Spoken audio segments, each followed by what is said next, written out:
जन चपल सुख लभ लागी रे।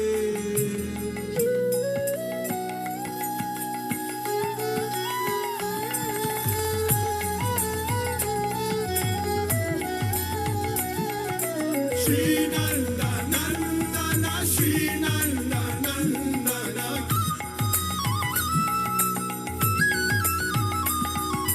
बाजाहु रे मना श्री नंद नंदन बाजाहु रे मना श्री नंद नंदन श्री नंद नंदन श्री नंद नंदन श्री नंद नंदन श्री नंद नंदन अभय चरण अरविंद रे अभय चरण अरविंद रे।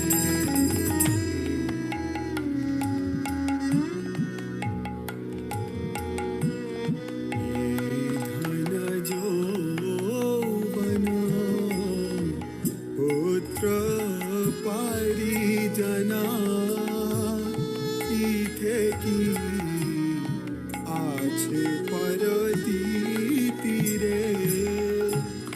कामल दल जल जीवाना तल माला कमल दल जाल भजाहु हरि पद नीति रे। श्रवण कीर्तन स्मरण वंदन श्रवण कीर्तन स्मरण वंदन पाद सेवन दास रे।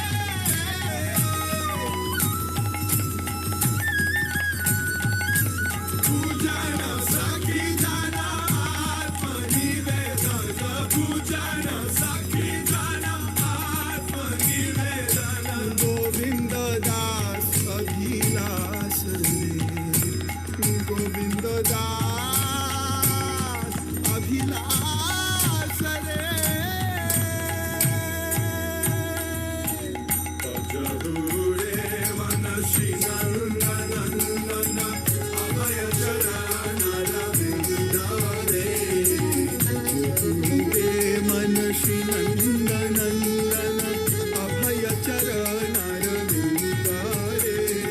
श्री नंद नंदन श्री नंद नंदन भजहु रे मन।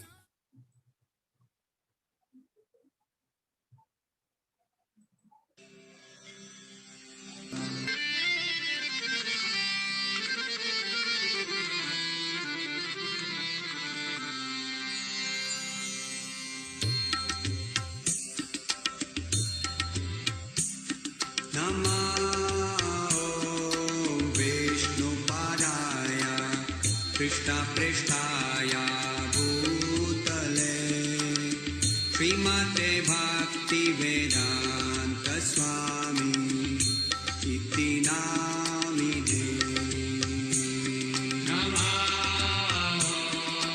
विष्णुपादाय कृष्णप्रेष्ठाय भूतले श्रीमते भक्तिवेदान्त स्वामी इति नामिने। नमस्ते सरस्वते देवे गौरवाणी प्रचारिणे निर्विशेष शून्यवादी पाश्चात्यादेशतारिणे। नमस्ते सरस्वते देवे गौरवाणी प्रचारिणे निर्विशेष शून्यवादी पाश्चात्यादेशतारिणे। Shri Krishna Chaitanya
Krishna Krishna Krishna Hare Hare Hare Rama Rama Rama Hare Hare Hare Krishna Krishna Krishna Hare Hare Hare Rama Rama Rama Hare Hare Hare Krishna Krishna Krishna Hare Hare Hare Rama Rama Rama Hare Hare Hare Krishna Krishna Krishna Hare Hare Hare Rama Rama Rama Hare Hare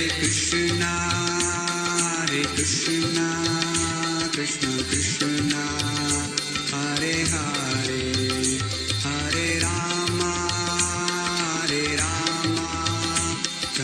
Rama Rama Hare Hare Hare Krishna Krishna Krishna Hare Hare Hare Rama Rama Hare Hare Jaya Nitai Gauranga Jaya Nitai Gauranga Jaya Nitai Gauranga Jaya Nitai Gauranga Jaya Nitai Gauranga Jaya Nitai Gauranga Jaya Nitai Gauranga Jaya Nitai Gauranga Jaya Krishna Balaram Jaya Krishna Balaram Jaya Krishna Balaram Jaya Krishna Balaram Jaya Krishna Balaram Jaya Krishna Balaram Jaya Krishna Balaram Jaya Krishna Balaram Jaya Radha Krishna Chandra Radha Krishna Chandra Radhe Jaya Radha Krishna Chandra Radha Krishna Chandra Radhe Jaya Radha Krishna Chandra Radha Krishna Chandra Radhe Jaya Radha Krishna Chandra Radha Krishna Chandra Radhe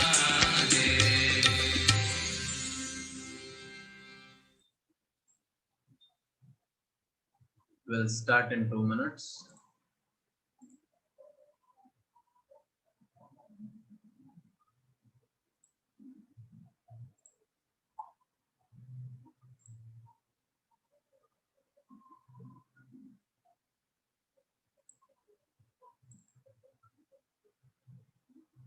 Meanwhile, let's just refresh what we studied in the last chapter.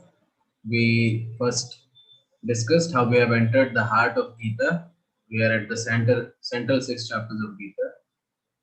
The Lord starts with the shloka where he says, Maya Saktamana Partha Yogam Yunjamadashraya Asamsham Samudramam Yata Gnashasi Tatshrono.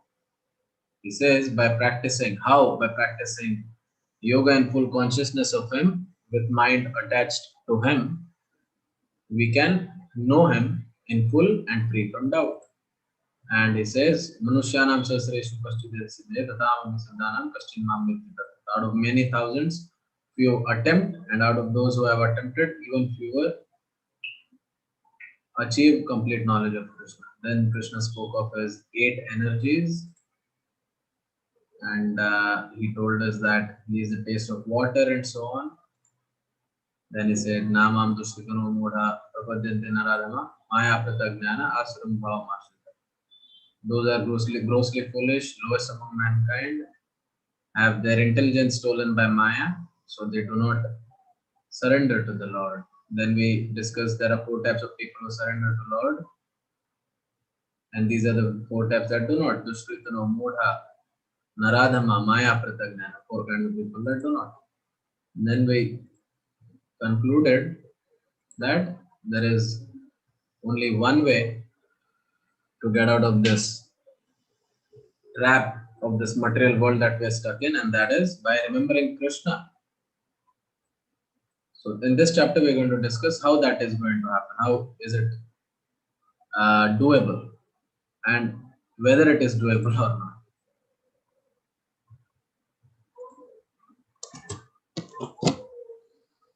So it's time, let us start.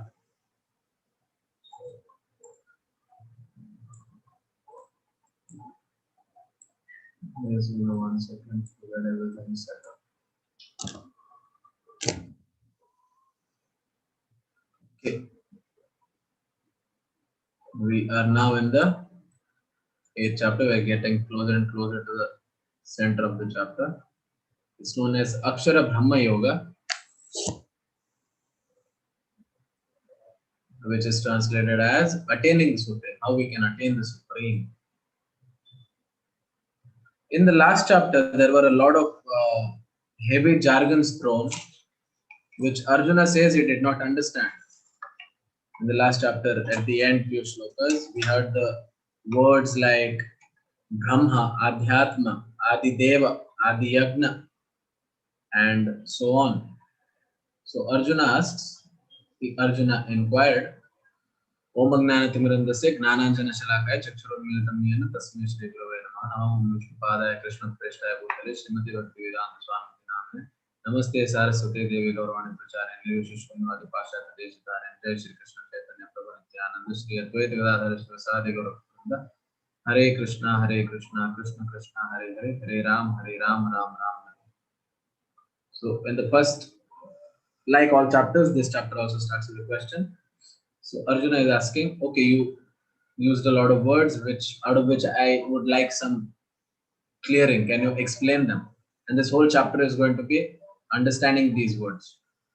Arjuna inquired, O my Lord, O Supreme Person, what is Brahman? What is self? What is fruitive activities? What is material manifestation? What are the demigods? Please explain this to me. One of the Matajis, I think, was saying the other day. Never heard the term demigod before. Yeah, even Arjuna says, even I'm not clear on that. Can you clarify? How does this Lord of sacrifice live in the body, and in which part does he live? Another Prabhu Ji the other day was asking, which part is Paramatma residing in? O Madhusudan.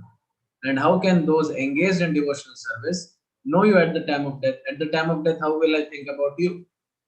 There are so many prior commitments, prior things that we rather think of. These are the words that were used in the last chapter.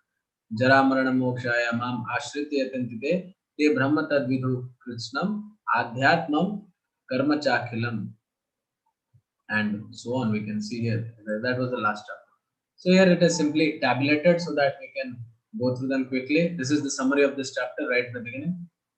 Brahman is Jiva, that is indestructible living entity. In second chapter we discussed that it's Jiva is indestructible. Nainam Chindanti Shastrani, Nainam Dhati Pavaka, Nachanam Kledanti Apo, and so on. We discussed Brahman is indestructible, or you can also say soul, that is spirit, is indestructible. That is Brahman. What is karma? Actions leading to material body.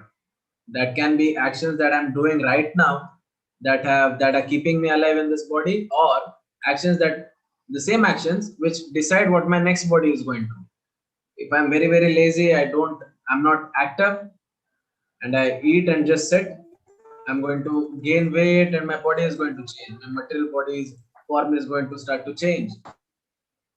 And if I'm active, the body is going to become a little more leaner. Similarly, what activities in this life? If I'm being good to everybody, I'll get a better life in my next life. If I'm being mean, if I'm being vicious, I might end up in a lower form of life. Why is that? All that we'll be discussing in this chapter. That's called as karma. Adhyatma is controller of the body. That is, Adhyatma is the nature of this jiva, the self. Adhyatma. Adi Bhuta is material manifestation, that is material nature. Adidaiva is supreme demigod, universal form which includes all demigods. Let's try to understand these three in an example. Material nature, let's take tongue as an example, or ear for that matter. Let's take tongue. If you say tongue is your material nature, Adhyatma, that is the controller of the body, or you can say even Brahman, is you. You're tasting something, you're drinking some juice or eating something. So you are getting the sensation, but the controller of that organ or that sense organ is Adideva, the supreme demigod. In the universal form, all the demigods are included. In the 11th chapter, we'll be discussing the universal form. You will get more clarity. Tabhi. Adi Yagna is Paramatma, the enjoyer of all the yagnas. Adi Yagna, that is Paramatma. Where does Adi Yagna reside? We have already discussed this. In the heart of all. How to remember Krishna at the time of death? Even that is simple answer is practice remembrance throughout life. But now the question comes, how do I practice remembrance throughout life? Let us see as we proceed throughout this chapter. Third shloka. The Supreme Lord said the indestructible transcendental living entity is called Brahman and his eternal nature is called self. Action pertaining to the development of these material bodies is called karma or fruitive activities. Like this boy has done certain activities and he has grown, and based on those activities, he has got a particular shape of body. Otherwise, if he was a lazy boy, he would be a little bit more chubby. Or you can take it beyond also. Even the actions that I do in this life determine my next life as well. So even those actions become karma. For example, someone who is being very completely surrendered to the Lord will immediately recruit him and take him to Vaikuntha. And he was always engaged in service to the Lord. He was always doing seva to the Lord. So he ends up in the Supreme Abode, he goes to Vaikuntha. Whereas another person was very charitable. He was always charitable. Whenever he saw a devotee, he would make donations. So because of this sukriti, because of this punya karma, he ends up in heaven and enjoys. Whereas then there is another person who was always eating all the things that are not supposed to be eaten, drinking something that is supposed to be used for cleaning. No, I'm not talking about disinfectant. I'm talking about alcohol. Okay, uh, it's not some big new news now. Everybody knows alcohol is a disinfectant which we're using for our disinfection of hand and all that. But what would you call somebody who drinks this alcohol, which is supposed to be used for disinfection? Well, let us see. We'll discuss as we go on. Here is a man who is putting his hands on a woman without her consent. Again, he'll be given a body where he can do this, where he is allowed to do this. Why does that happen? Let us see. Okay, again I've made an error of animation. Just give me 1 second. I'll just get this cleared up.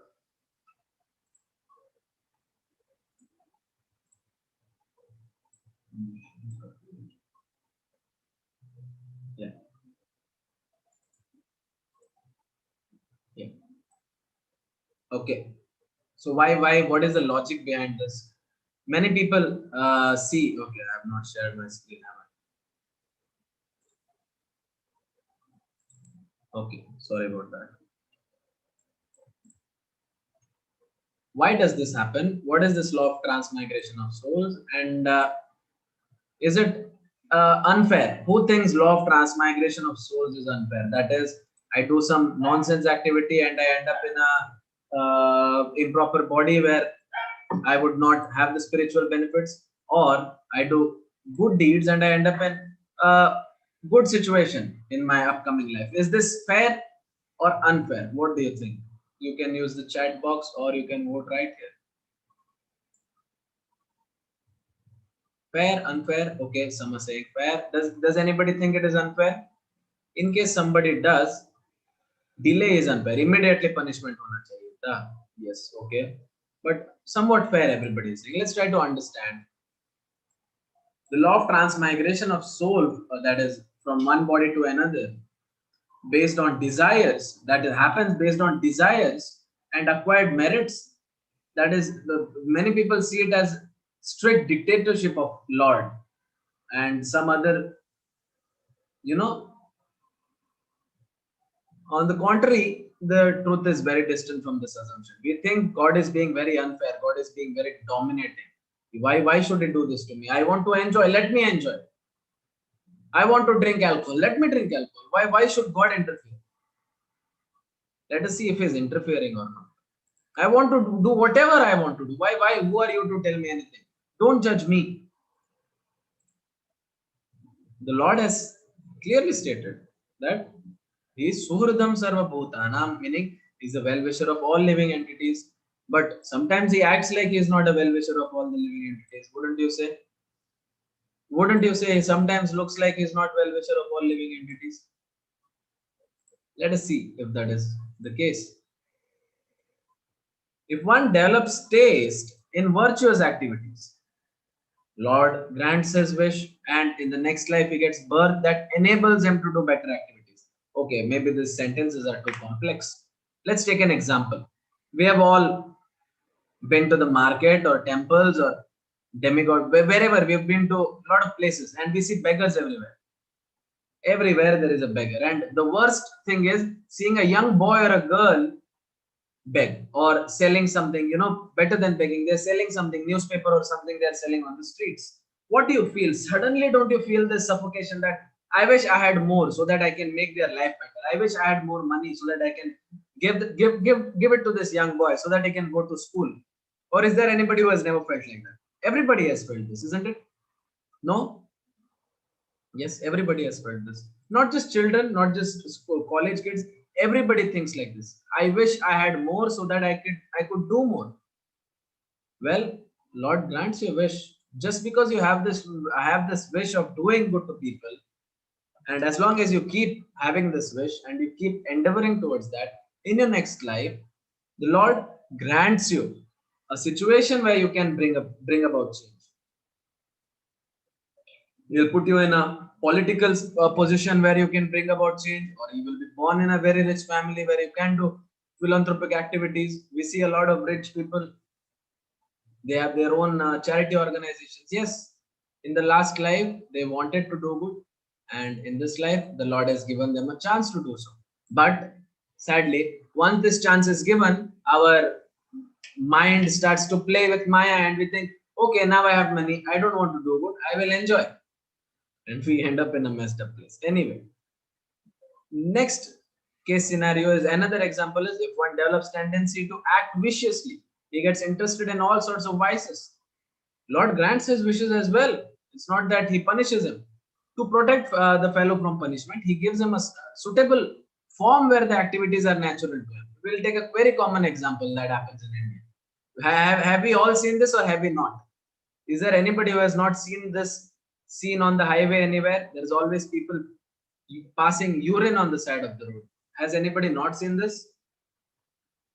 Is there anybody who has not seen or has everybody seen?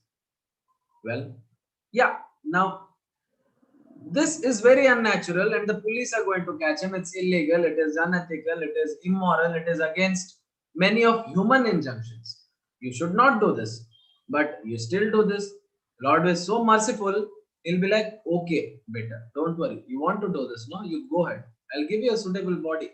If a dog is doing the same thing on the road, do you ever say like, "Hey, look at that dog, it's being on the urinating on the side of the road. This is a bad dog." Does that ever happen to you? Do you ever feel like, dog, yeah, you shouldn't have done that? No, it is forbidden for humans to do so, but for animals, it is allowed to do so. So the Lord gives us an opportunity. Okay, fine, you want to do it, you do it. There is no dictatorship in it. He is granting our wishes. Suradam Sarvabhutanam. You do what you want to do, He'll give you better arrangements to do the same. The engineering students like to sleep up to 10, 11, 12 hours a day. Fine, in your next life you become a polar bear or a sloth or something where you can just sleep for months and months together during hibernation. You want to do this kind of activity? Fine, become a dog. It's not illegal there. Nobody is going to put you in jail for that. You want to, eat anything and everything? Fine, you become a, pig or be born in China or something. That was just a joke. Please don't take it the wrong way. Now, it's not dictatorship, that's clear now. In the fourth shloka, the Lord says physical nature is known to be endlessly mutable, it keeps changing. The universe is the cosmic form of the Supreme Lord, and I am the Lord, represented as Super Soul, dwelling in the heart of every embodied being. This universe is known as the body of the Lord, and He is the Vishwa Prana. Like our body has prana, this universe also has prana, and that is Krishna, that is our Lord Krishna. What does this statement mean? Physical nature is known to be endlessly mutable. You keep a glass of milk in a room. Okay, keep a glass of you boil the milk and do all the necessary things. You cover it with a lid also, and you come out and you go just 2 days. Don't go to that room for 2 days. Then after 2, 3 days, you go to that room and open the glass of milk, is it still going to remain as milk, or does it become some semi-solid, or kind of cheese kind of thing? It has mutated into something else. It has changed into something else. Nothing in this world is going to be constant. Nothing in this world is going to remain as it is. Physical nature is known to be endlessly mutable. Only thing constant in this universe is change. I think Einstein or somebody said that, because always we're changing, and we can see this example also. Used to be a worm, then it became a pupa of some sort, then it became a flying creature. Yeah, we see this all the time. Now, in this world that is commonly changing, what to do? Because even after this birth, after this, due to its interest in flying so much, probably it will get a body of bird in its next life, where it'll keep flying, then it keeps flying, flying, and develops more and more desires, and it just goes throughout one body to another. Who wants to stay? Who wants to remain stuck in this loop? Who wants to stay stuck in a never-ending pointless life? Does anybody? Absolutely not. So, what is the way out? In the fifth shloka, the Lord says, Antakale cha mameva smaran mukva kalevaram ya prayati samadbhavam yati nasti yatra samshaya. Nasti yatra samshaya. There is no doubt. What is there no doubt about? Whoever at the time of death quits his body, remembering me alone, at once attains my nature. Of this, there is no doubt. The example given here is the painting of Bhishma. When he was when he wanted to leave his body, the Lord was right in front of him. Many Vedavyasa, Narada, all the great personalities had come there to talk to him, to console him in his last moments. And when the Lord was right in front of him, he offers prayers to the Lord, which are discussed, which are recorded in Srimad Bhagavatam. So it was so easy for him. The Lord was right in front of him. So Antakalecha Mameva was very easy for him. The Lord was right in front of him, and it is easy to remember someone who is right in front of you. But for us, it's going to be difficult, isn't it? So what do we do? That's why there is chanting. Whole life we keep chanting, so that at the end we don't have to work that hard. Now we think we don't have death. This is everybody has heard of Yaksha Prashna, I guess. If you have studied Mahabharata, you might have come across a segment of the history where Yudhishthir Maharaj saw his four brothers lying as if dead at the bank of a river or a pond, a lake, and he goes closer and closer to the pond, and one yaksha comes out. Yeah, everybody has heard this. He asks some 33 questions. Does anybody know any of the Yaksha Prashna? Yaksha's questions? Does anybody? You can raise your hand. Let's see if you know the question and answer. Nobody? I'm audible, right? Okay. Seema Mataji, what are the questions you have heard of?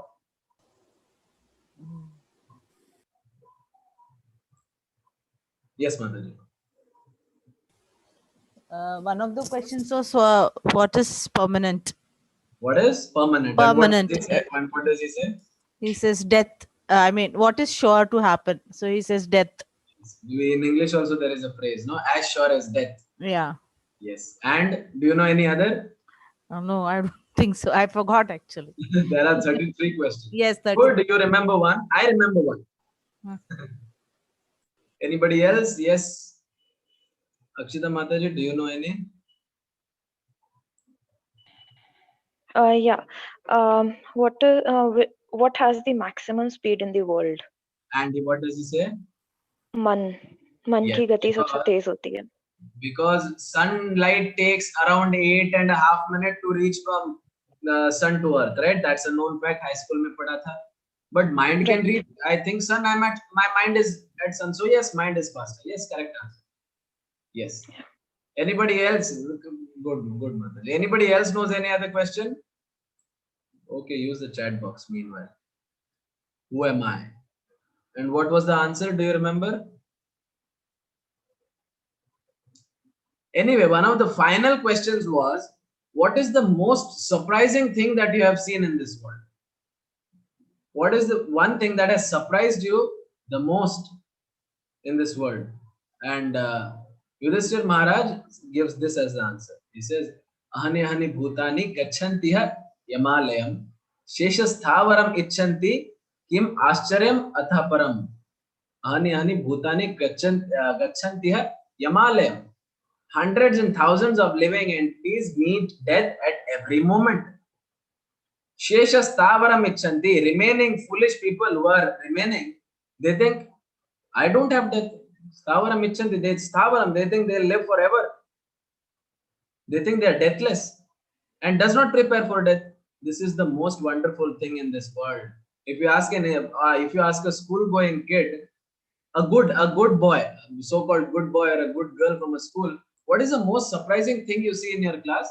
This kid is going to say, nothing. I see every day so many kids are failing in exam, and still the kids don't study for next exam. It's as if, I don't know, it's as if they think that there is no exam. They're always playing and having so-called fun in this class. But why are they so? I don't understand. That's the most surprising thing to me, isn't it? So similarly, Yudhishthir Maharaj says people think there is no death. That's the most fascinating thing. Every day we see a dog died, a cat died, a cow died, an elephant got killed in Kerala. So many crows got killed, died out of bird flu. Now we can talk about our situation where we are in. No need to mention. So many people are dying. Okay, now the count has gone down, but who knows when the second wave is going to pick up. So we know that death is on the next, maybe the death is on the next corner. I'm not immortal. Nobody can claim is. Does anybody think is immortal? At least not in this body. Are we immortal? No. And yet we think, कुछ नहीं, जब आएगा देखा जाएगा, किसे पता है. But बुढ़ापे में गीता पढ़ लेंगे. अभी क्या, मैं तो जवान हूँ, मैं तो बच्चा हूँ, मैं खेल लूंगा, मेरे को नौकरी चाहिए, मुझे शादी करनी है, शादी हो गया, बच्चे हैं. Where I don't have time, I have children to take care of. Okay, children are done, now you're retired. But now I cannot. No, I have this one serial to finish, or I want to see what happens in the politics. You will always find excuses. So that's what Yudhishthir Maharaj says. He says this is most fascinating. They think they are immortal. Oh, I don't know what's happening. And we discussed already Bharat Maharaj's story. Everybody remembers, I hope. In case you don't, Bharat Maharaj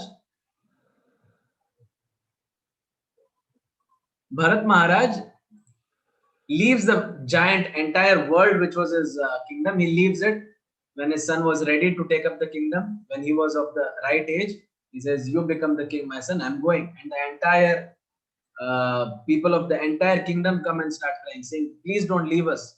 And his pets, he had a lot of elephants and horses. He was a Kshatriya. Everybody was begging him not to go. All the animals started crying, saying, don't go, don't go. And he said, no, it's time. I have to give my time to Lord. It's my last foot of my life. I want to practice yoga. I want to go to Krishna. So I'll go in the jungle and take up being a Rishi. And he goes to the forest and we know he saw a deer. He saw a female deer, doe, have a miscarriage in a river, and the baby would have gotten drowned otherwise. So he pulls it out and brings it to safety. And looking at the cute baby deer, he gets so attached to it that his yagya gets stopped. So you can see that he's doing offerings, but he is not looking at the fire. He's like, how are you, my dear dear? What are you up to? Are you happy? Are you thirsty? Are you hungry? What do you want? He gets attached. Now, if you wanted to get attached, why did you come to forest? You had so many wives, so many children, such a big kingdom. People are suffering without you. Without a king like you, they're suffering, and you still came here. And now you got attached to this little deer. The Lord says, Antakale chamameva. So, at time of death, he does not remember Krishna. At the time of death, he is thinking about this baby deer. So, what happens? He dies thinking about this deer. So, what happens? This shloka's demonstration happens. Yam yam vapi smaran bhavam tyajati ante kalevaram tam tameva iti kaunteya sada tad bhava bhavita. Whatever state of being one remembers when he quits his body, that state he will attain without fail. There is no doubt about it. So what happens? Bharat Maharaj is thinking about the deer. So he ends up in a deer's body in his next life because that was his desire, right? At the time of death, what are you going to think about? Is it going to be the most important thing to you? Or is it going to be just like, kuch nahi, aise hi kuch soch lete hain? Is it ever going to be like that?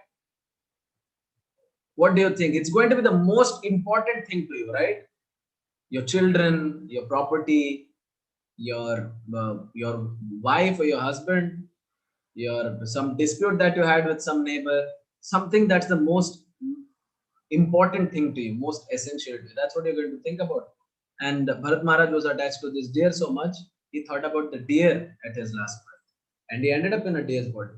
But due to his Sukriti, he had a lot of Sukriti, he had a lot of Punya, and he had the Lord's mercy as well. Hence, in the form of deer, he remembered his past life and he tried not to repeat the mistakes of his past life. What were the mistakes of his past life? In one word, can anybody tell me what was the mistake of Bharat Maharaj? You cannot say he wasn't a devotee. He gave up everything and went. There are 9 stages of bhakti, which are Shraddha, Sadhu Sangha, Bhajana Kriya, Anartha Nivritti, Nishtha, Ruchi, Asakti, Bhava, and Prema.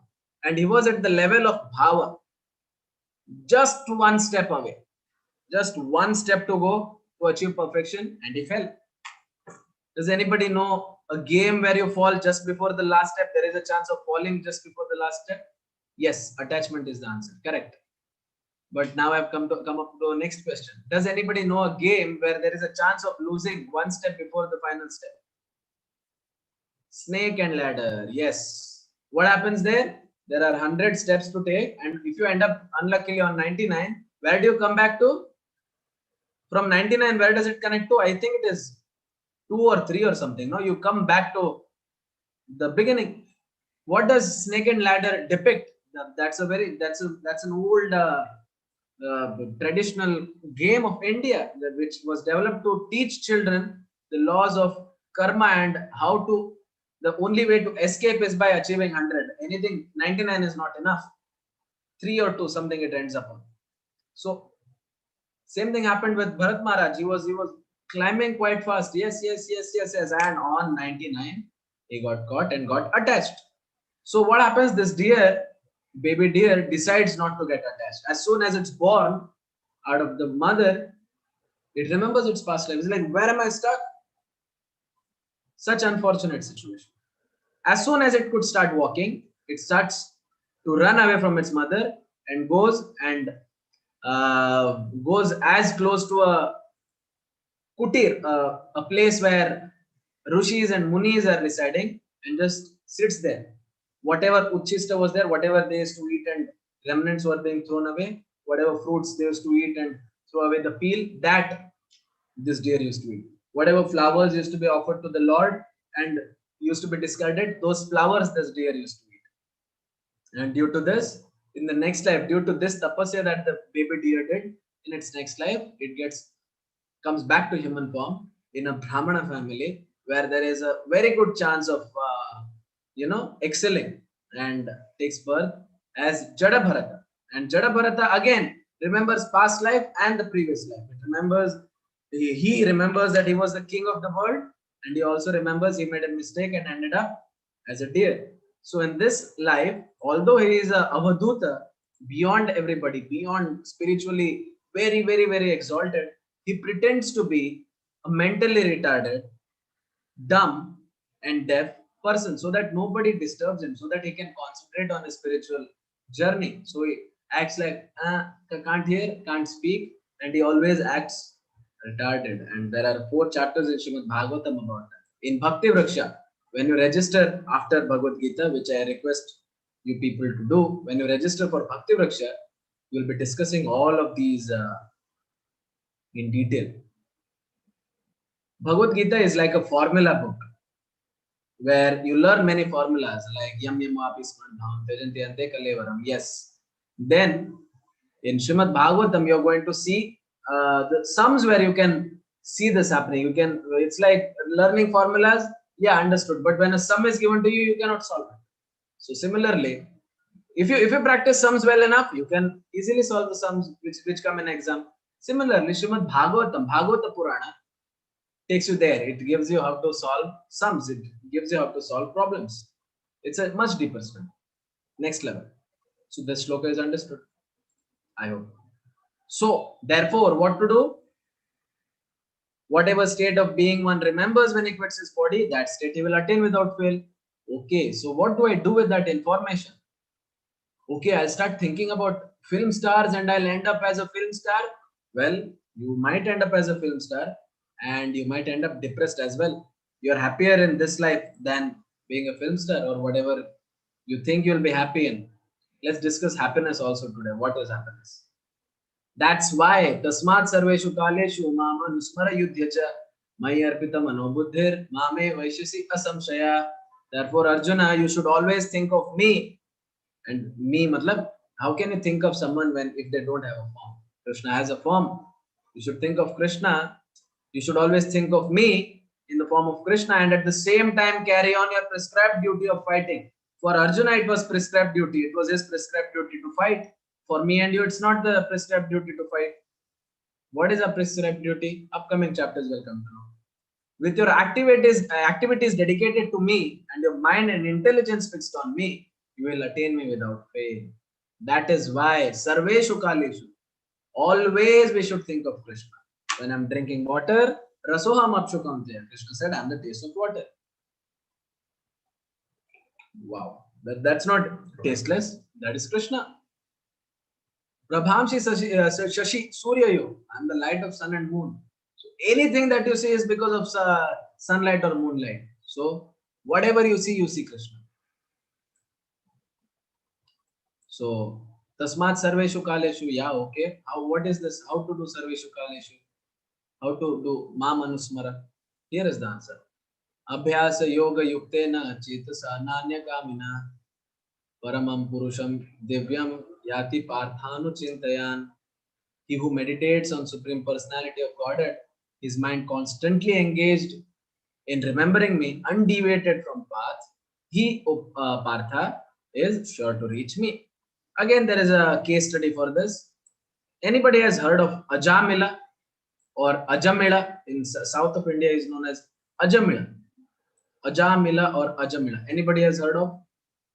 Raise your hand if you have, and maybe if you have heard of, can you tell me something about him? Rajesh Joshi Prabhu, do you want to, if you want to tell us something about what you have heard about him, you can raise your hand. Anybody who wants to depict or yes, Prabhu, what have you heard? Hare Krishna, Prabhu. Hare Krishna. Yeah. Ajamil was really, he didn't do good things in his life, but I think he got a son and he named him as Narayana. So in the end, when he was dying, he was calling Narayana, but his son. So even though he didn't do good things in his life, and he was calling Narayan, in the end, he went to the good place. Yes, you skipped on a climax and all that, but yeah, roughly, mota your story is correct.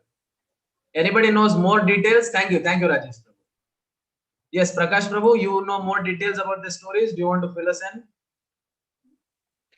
Yeah, Ajamal Brahman was a son of a Brahman who used to do a lot of yagyas, and Ajamal used to go to woods to bring fire wood for Havan for his father. Once he went to the forest and he saw a couple in wrong way, and that stayed in his mind. Eventually, he went on the wrong path, giving up all the yagyas, married a wrong woman who gave birth to a son who was named as Narayan. Many children. Yeah, you're right. That's the right story. Yeah, correct. That Ajamal Brahman was so much attached to Narayan that when he was in his deathbed, he was calling Narayan, Narayan. Yes. And then he died. And that became correct. Akarma. So that's when there was a dispute between the Yamduts and the Parshads of Narayan, that whose right is on the soul of Ajamal. Okay, you're right. And I prepared some slides, so let me just quickly tell you what happened. Ajamila was actually a very nice boy. He was married and he had one or two or three children. And he was a very, very nice boy initially. But what happened, once when his father had sent him to the forest or woods or some kind of a garden to collect some flowers for offering or some timber for yagya, father said, quickly go and get me all this. I need this for today's yagya, today's offering. He says, okay, father, and he goes to the forest. And what happens there while picking out flowers and collecting the requirements for the yajna, he sees a man and a woman who are giggling and laughing in the jungle. And immediately, being a Brahmana, he should have known to not look. But what did he do? He played with fire. Like we discussed in the second chapter, 62nd shloka. Dhyayato Vishyat Pumsa Sangasteshu Pajayate. He had a look, and due to this contemplation, he got attached. And due to this attachment, lust developed. He started imagining, what if I was that man? Forget this yagya, I could enjoy so much. This is so much tiresome. I have to come to forest and collect all the things for yagya. I could get so much happiness from that woman. So after he goes home, he's like, okay, fine, father will scold if I don't take all this back home. So he goes back home, gives it to his father, and he goes to his wife and starts to talk to his wife, and he says, my dear wife, you're so hardworking, so much you're working all around the home, and you're always tired. I've seen that, and I'm sad to see you so tired. So let me do one thing. I'll get you a servant. She will help you around the housework, and everything will be easy for you. And he goes searching for this woman and tells her, from today onwards, don't worry about all these men. You come and live in my house. I will pay you. All you have to do is help my wife in some ghar ka kaam. She says, fine. My job gets easier if I get paid regularly. So she comes, and what happens slowly, he gets attached to this woman, and he was a Brahmana, but not anymore. His whole name is spoiled in the society. So if he goes to any house and asks for dakshina, nobody is willing to give him dakshina because he's not a Brahmana. He's not serving Lord. He is serving himself now. He is serving his sensual desires. So everybody says, Chu, we cannot give you any dakshina, no dana for you. Go away. So he gets for udara nimittam, for the sake of filling his belly, he starts to do all kinds of sins like gambling and stealing and dakaitri and all that. He becomes a big thief. Daku he becomes. Brahmana tha, Daku ban gaya. And anyway, life continues. Being a Daku, he has many children with this woman. And last son, by mercy of God, by mercy of Krishna, Krishna gives him an idea to name the last son Narayana. And he's very sick with all his nonsense activities. He has become so sick on his deathbed. He's about to die. He sees Yamadutas coming, and he's so scared that he doesn't know what to do. He starts to scream, Narayana, come and save me. Narayana, Narayana, please save me. And Vishnu Dutas hear this, and they go running, because anybody who calls out for Narayana, Vishnu Dutas come for help. And they say, Yamadutas are also here. So they're like, what are you doing? You have no right on this soul. He is a Vaishnava, will take him. So Yamadutas say, he is not a Vaishnava. See all this nonsense activity as he has done. He has cheated his wife. He has thrown his wife out of the house. Old parents he didn't take care of. He has stolen so much money. He's a big Daku. He's not Brahmana also. So they say, no, but he said, Narayana, I heard it. Didn't you hear? Yes, I heard Narayana. So done, ho gaya. Everything is burned. All the sins are burned. So there is a big argument, and then they decide that no, they'll both go back, and now they will both go back, and we come back after a few days, come after a few months or years or so. Ajamila, seeing this drushya, seeing this scene, he is moved. He comes to know that all his life he has been living nonsensically. All he has done is sin. So he goes to Haridwar. Everybody has heard of Haridwar. So he goes to Haridwar and does penance and does prayaschitta. He cries. Prayaschitta is not just feeling sorry. Prayaschitta is you have to cry for the sins you have done. You have to cry. Physical tears you have to cry. And that tears are supposed to wash away your sins. And he cries and cries and cries and apologizes to the Lord, and he chants and chants and chants. Finally, he gets purified, and at the time of his death, he gets this original form. He gets his spiritual body. He gets his Vishnu Duta form, and he goes with the Vishnu Dutas to Vaikuntha. One should meditate upon the Supreme Person as the one who knows everything, as he who is oldest, who is the controller, who is smaller than the smallest, who is maintainer of everything, who is beyond all material conception, who is inconceivable, who is always a person, who is always a person.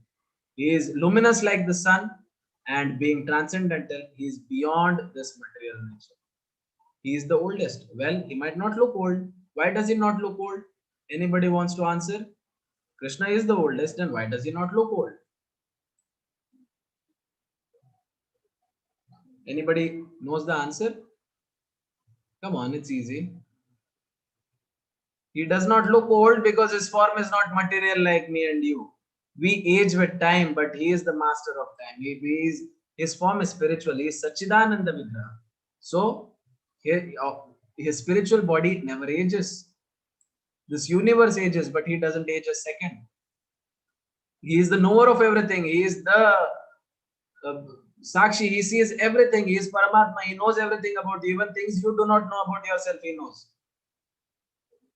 Smaller than the smallest. He is in even the subatomic particles. He is there within.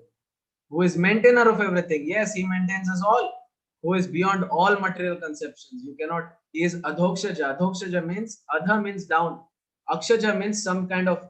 Akshara means some kind of knowledge. Akshaja is someone who has knowledge. Anybody who goes to analyze Krishna, saying, "Let me measure your height and do some mathematics with you," is going to come back empty-handed. He is never going to understand Krishna. It's not easy.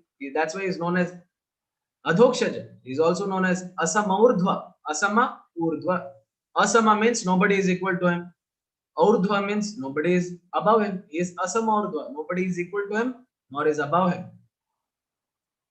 Who is always a person. He is always a person. He wasn't an energy. He took a form. Then he became energy again. No, that's not the case. Ishvara Parama Krishna Sachidananda Vigraha Anadiradir Govindam Sarva Karana Karana.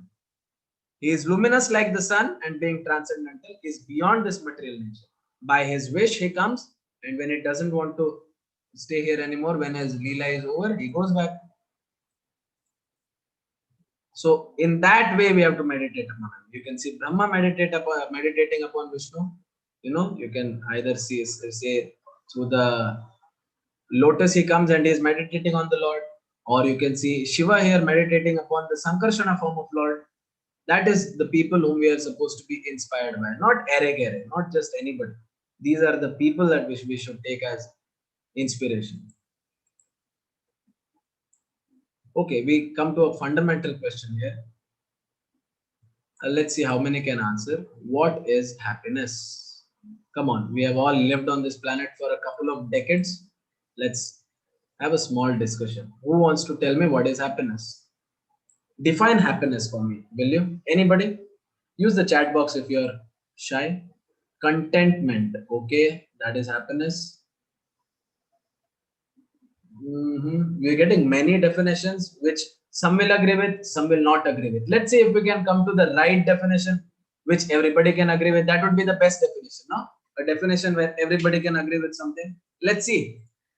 For kids, the day after exam is happiness, no? Remember when you were kids?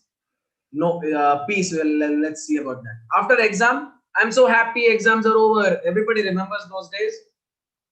I think there are some kids who have finished their exam here. That was the happiest day, right? The day after exam, isn't it? And as we have become adults, what is the happiness for us? Weekends. Weekends is happiness. Today is Thursday, last working day. Tomorrow is Friday. Maybe for some it's working day.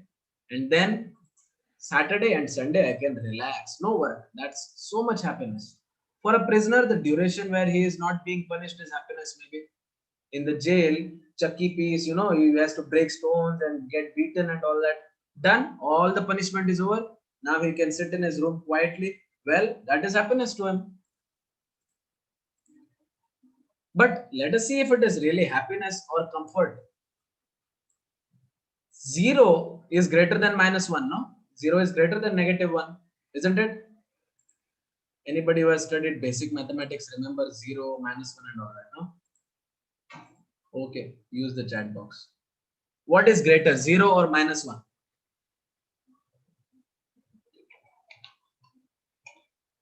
0. Yes, 0 is greater than -1. But is 0 really that big of a number? Is 0 a big number? Who wants to tell me 0 is a big number? Nobody. And still 0 is bigger than -1. Yes.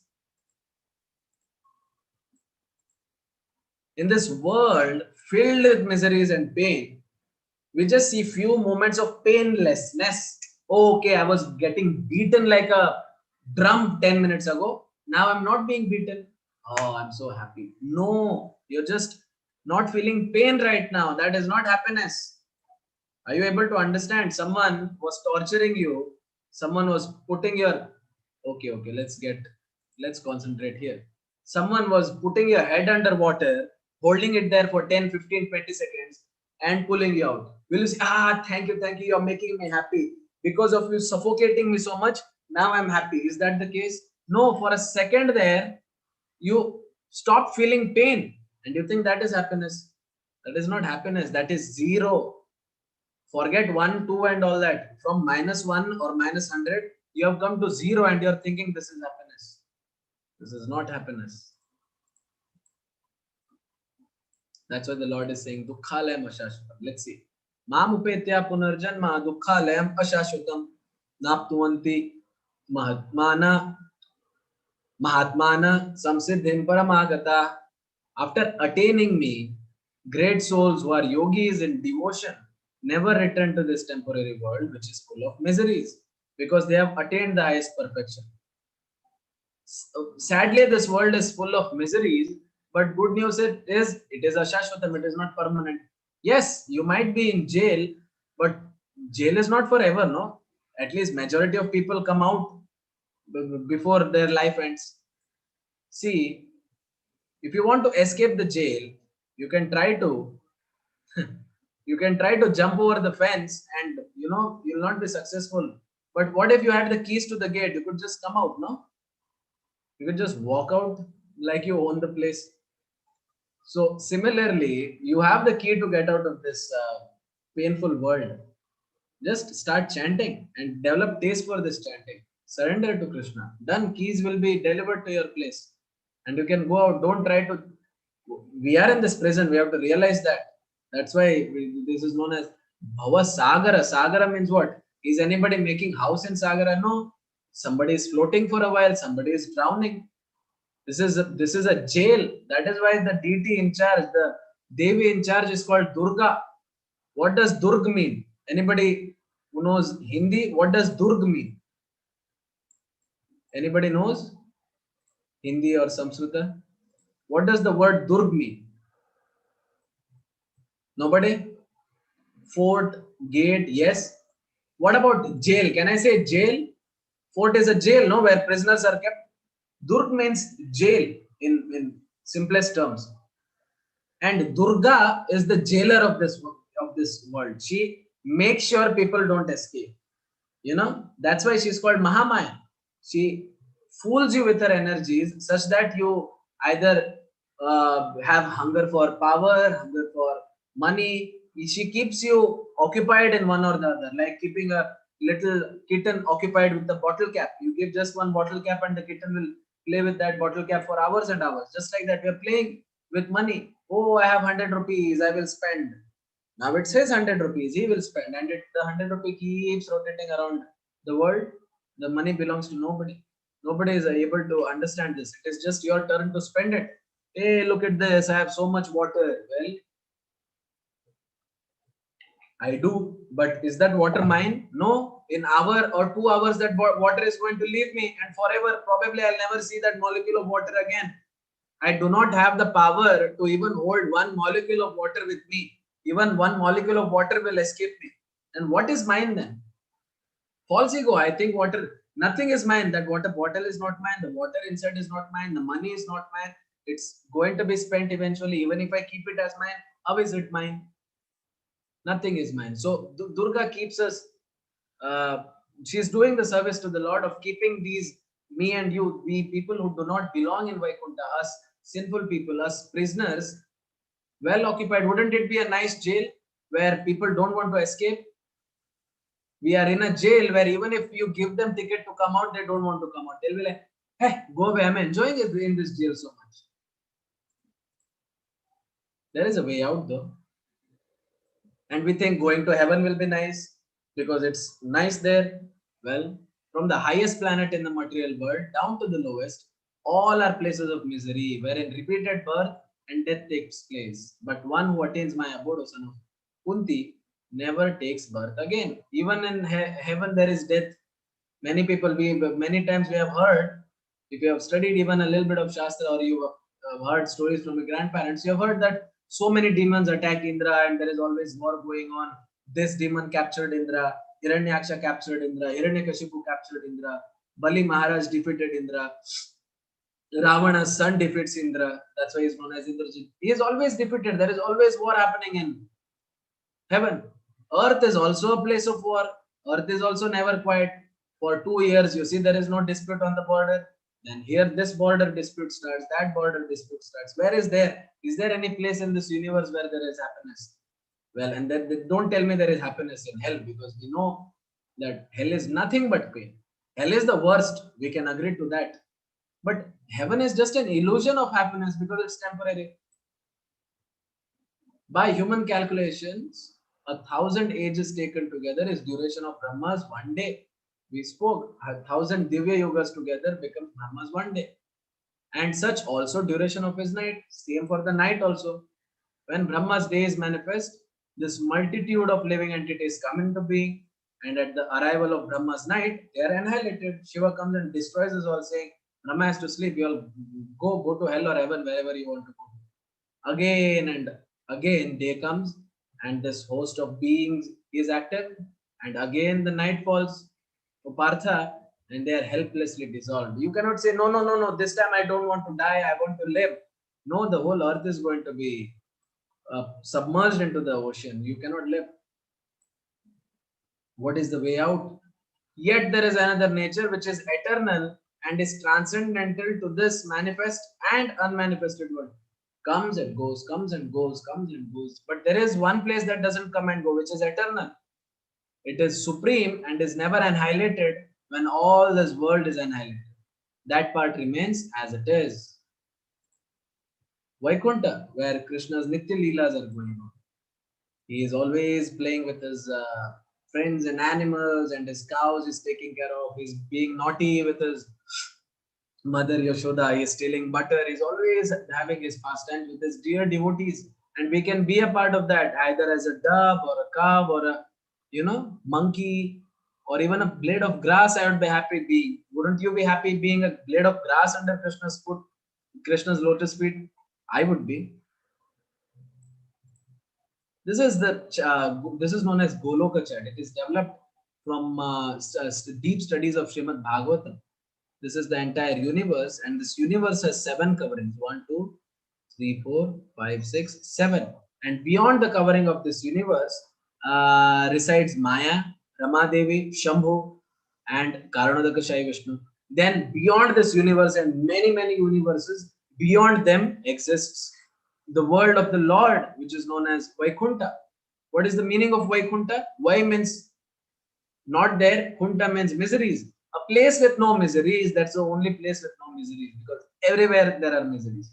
Even Shiva many times has experienced miseries, famously has experienced miseries. Brahma has experienced miseries, Indra always experiences miseries. So this universe is not a place free from miseries. In this universe, not just planet Earth, anywhere you go, there is miseries. Well, Mars, there is no water. Moon, there is no atmosphere. Jupiter, there is no, floor to stand on. And the gravity is so, there is no way that you're going to be free of miseries in this universe, except if you reach out to the Lord and beg Him to take you into Vaikuntha. Vedeshu yagneshu tapashu chaiva daneshu yat punya phalam pradishtam atyeti tat sarvam idam viditva yogi param sthanam upaiti chadyam. A person who accepts the path of devotional service is not bereft of the results derived from studying Vedas, performing austere sacrifices, giving charity, or pursuing philosophical and fruitive activities. See, if you say 10th standard mein nahi aana hai, if teacher says come, okay, you've passed from 9th standard, come to 10th standard. Would it be smart for the kid to say, no, I don't want to come to 10th standard, 9th standard, I will miss out on all the syllabus that was being taught in 9th standard. 9th standard was so nice, I want to stay in 9th standard. Would do you think this kid is being reasonable, saying, no, I like 9th standard so much, I'll remain in 9th standard forever? Is it right for the kid to say so? Yes or no? Would you say so? You have just passed 9th standard, and teacher says, okay, here is your class now from now on. And you say, no, I don't want to come to. So many nice subjects were there. those subjects advanced, much deeper you'll be able to study in 10th standard. What is being taught in 10th standard is beyond what was taught in 9th standard. So many things that you learned were not enough. Similarly, one who accepts devotional service, one who has entered Bhakti Marga, does not lose out on what Jnanis are getting. You might say, no, I want to study Vedas, but the goal of Vedas is Krishna. No, come to Krishna, Jnana will follow. You will get Jnana here much more than what you would have otherwise. I want to become a Karma Yogi, I want to do good for the society. Become a devotee, you will be able to do much good for the society. All the tapasya, I want to do tapasya. Yes, be a devotee and do those tapasyas. Do japa very nicely. Giving charity, yes, give charity, no problem. Be a devotee first. At the end, he reaches the supreme abode. Everything that a small pond can fulfill, a large reservoir can fulfill. Similarly, Bhakti Yoga, this marga can give you everything that you desired at the same place. I shared this in the group just a few minutes ago.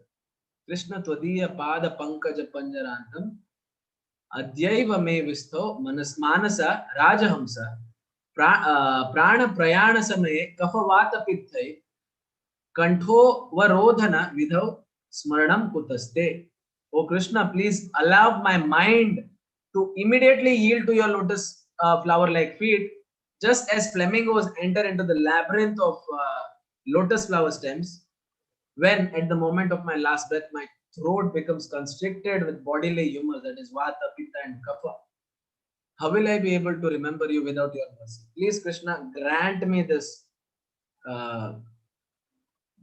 this benediction that I be able to think about you at the time of death, because it's very difficult when we are dying. It's very difficult to think about anything. Forget your own people. A little bit difficult to think about anything because your air, bile, phlegm, and everything is constricting your throat so hard that you will be in great anxiety. Without Lord's mercy, you'll not be able to think about Lord. That's why we keep chanting every day, begging Krishna to accept us. And when he accepts us, there is chance for us to think about him at the time of death and achieving perfection in this. That ends this chapter. Now we can take questions, and people who are short on time can exit. There is no problem.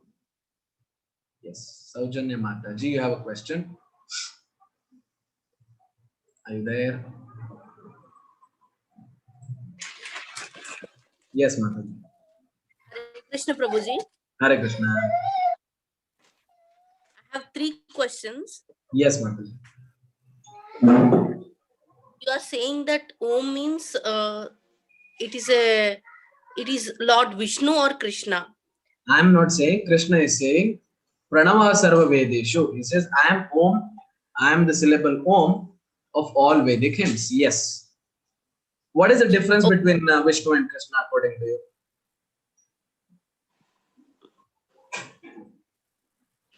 No difference. For us at this level, let's say there is no difference. But we will discuss few minute differences are there. But they are basically same tattva. It's like one candle has lit another candle. Both are candles which are lit. Who lit whom doesn't really matter, but we can study deeper and analyze that. We'll do that in some other chapter.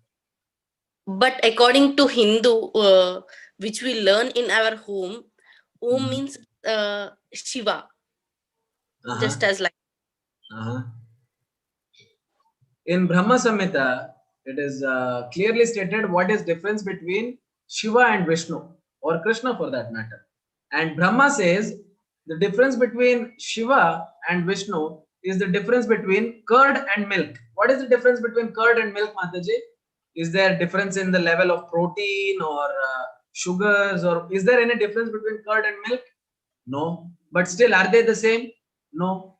So let me first tell you that what you have studied in 5th or 6th standard, suddenly they might tell you it's something else entirely in 9th standard. Now, can you say that, see, in that standard I had studied this, now you're saying this, so I think you are wrong. That doesn't hold any water, no? Because Krishna says, clearly listen to me, asamshayam samagram mam yata gnashasita chrunu. In Bhagavad Gita it is given, clearly stated, Pranava Sarva Vedeshu.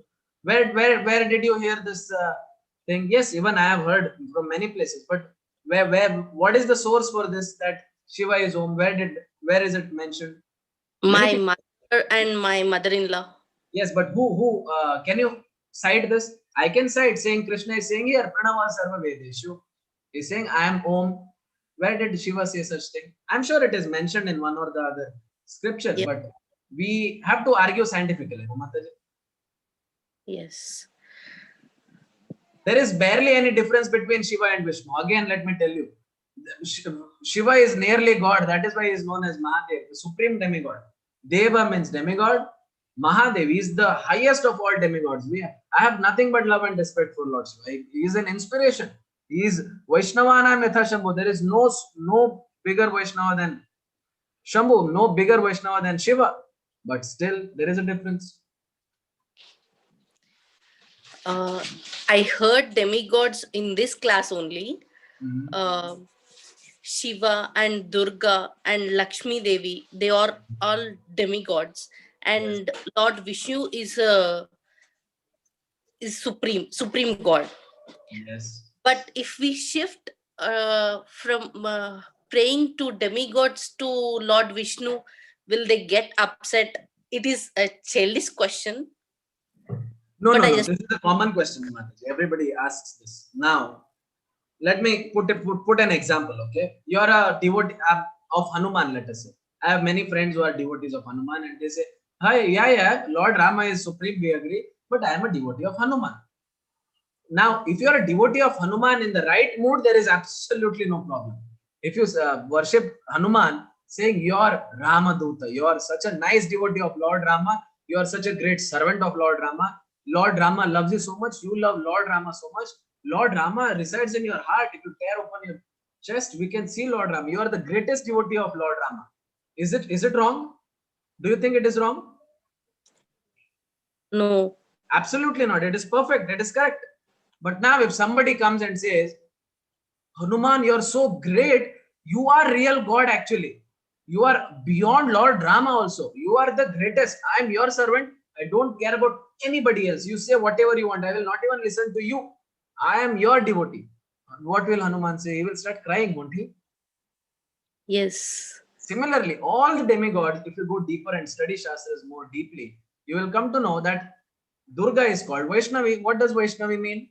One of the greatest devotees of Vishnu. Shiva is known as the greatest Vaishnava. Vaishnava Nam Yatha Shambhu. Brahma is son of Vishnu. They are all very, very, very close devotees of the Lord. If you worship them in the right attitude, it is correct, no problem. But if you give them individual existence, oh Brahma, you are creator of the world. You are the greatest. I surrender to you and nobody else. Brahma would not be happy with you. Brahma would not be satisfied with you. Brahma would be like, which part are you not understanding? Let me explain again. Right? Yes. Can you just open the slide before 8.28? 8.20. Okay, 28. Yeah, okay.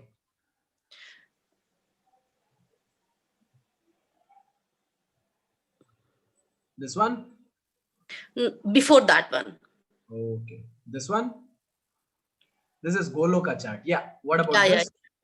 In this one, you said that Shiva also have some miseries, but at the same time, you are showing the Vishnu in the same area, in the same Yeah. picture. Yeah, and there is Vishnu here as well. It Yeah. means that Vishnu also has some miseries. Where have you heard that Vishnu has had miseries? Just give me an example. No. I'm just asking you by seeing this picture. No, I didn't tell you that see Vishnu, Shiva is in misery here. I told you that we have heard that Shiva has gone through misery. Have you not heard that Shiva has gone through miseries? Yes. You I have heard, heard it. no? I said Yeah. we have. I said even Shiva has miseries in this universe. There is no place without misery. Even Shiva shows that this world is full of. Shiva does not have any miseries. If I'm honest with you, but he is showing us that this world is full of miseries. He's showing us that there is no happiness in this universe. Even if you find the perfect wife, even if you find Shiva had the perfect wife, Vaishnavi he was married with. What happened? There was some disagreement. There was some fight, and he went through the whole. He is showing us that this universe is not your house. You have to get out of here. Are you able to understand? Yes, I He got is it. showing us the way out. He is a Mahajana. Again, I'm speaking, it might be my mistake. It definitely is my mistake. Shiva has no misery, but he's showing us that this world is full of misery. Arjuna is the not a dumb person. He knows, but still is asking these questions so that they can be answered for us, so that Bhagavad Gita can be spoken. Shiva is beyond understanding. He is not ordinary. He is beyond extraordinary. So he uses himself as an example to show us that achi bivi mil gayi, that's not the end of everything. There is still something beyond, and he's showing us that this universe is not our house. That's why we are like fish out of water. Tomorrow we'll be discussing the fish out of water analogy, and there I'll maybe make it much more clear. Okay, thank you. I just have these 3 questions. Yeah, I hope I answered them, Mataji. Yes. Yeah, Hare Krishna, Mataji. Seema Mataji, you have a question? Hare Krishna. Yes, Mataji. First, I would like to ask, when you said that people are get the birth as they are acting today. Yeah. So in the case of Ajamela, though he acted with full of vices the whole life, and the last minute he was like calling for Narayana, everything is forgotten, and then doesn't this seem ironic? A person is doing all the misdeeds, and in the last minute, someone comes down, maybe, or he takes the name, and then he's simply absolved of all these things. Let me ask you one thing, Mataji. Yeah. If I was a drug addict all my life, suddenly, am I going to remember Krishna at the time of my death? Is that going to happen if I have not practiced throughout my life? Just मरते हुए यार कुछ नहीं, just Lord Krishna के बारे में सोच लेता हूँ. Will that happen, or will I be so much attached and my mind will be disturbed that I won't be able to? You won't be Exactly. at that time. But Ajamila did one great a great, I don't know what to say, great deed, that he named his son Narayana, and he used to call his son all the time, Narayana, come here. He was playing, we play with our kids and we call them by their name. So he was calling Narayana, come here. Even in the olden days, in the Shastriya time, we see that our grandfather's name and so on, they were all beautiful, glorious names. Like my grandfather's name was Narasimha, his father's name was Mukunda, and so on. Why were they named like that? So that even during regular conversation, we take the name of the Lord and get purified. Japa is one thing, but even during normal conversation, even when I'm calling my brother, I call him, Hey Narasimha. So in that also I get the purificatory process. So he named his son Narayana, and saying Narayana, Narayana so many times. I just skip the story a lot. There are 4 chapters in Srimad Bhagavatam about that. In Bhakti Vraksha, you will be studying in detail. So he was getting purified slowly. And at the time of death, he was ready. And he screams Narayana with so much love that the Lord hears it. But what about his deeds which he has done in his whole life? They are Don't they all forgiven. outweigh? They are all forgiven for surrendering to the Lord. Like, you might know this, that when something severe crime is done and someone is given death penalty, they have one last chance, right? They can ask for forgiveness from the president. Yes, yes. And president studies their case closely, seeing what happened. Did from something happened in the childhood, maybe some mistake happened, maybe some bad association. He tries to see that, he tries to search for one excuse to forgive him. Or let's take another example. A father, a son has gone and crashed the bike or car somewhere and came back home. Father is definitely angry. But if the son apologizes once, isn't the father going to forgive? Or mother, isn't she going to forgive? Will she say, done, aaj se hamesha ke liye you have to walk to college? No, there is, if he apologizes correctly, there is a way out, isn't there? But then how can this be explained with heinous crimes like rape, murder, or anything? Yeah, but Ajamela was not involved with such abominable crimes. But it gives a very wrong message. How can you say that a person No, can? it does not give a wrong message, Mataji. It gives the right message, saying that does not matter what you have done. You're not so far. You're not so far gone. Because if we think deeply about ourselves, even we have made one or the other mistake repeatedly, or we have made, if you're honest, we have made many mistakes in our life. Can we think that the Lord is never going to forgive me? No. Lord is waiting for you to take one step towards Him. Lord will forgive you. If you with love, surrender. We will understand this deeper as the chapter goes on, but it's like a father who is waiting and willing to forgive. Is a loving Suhridam Sarva Bhutanam. The Lord doesn't hate anybody, no matter what you have done.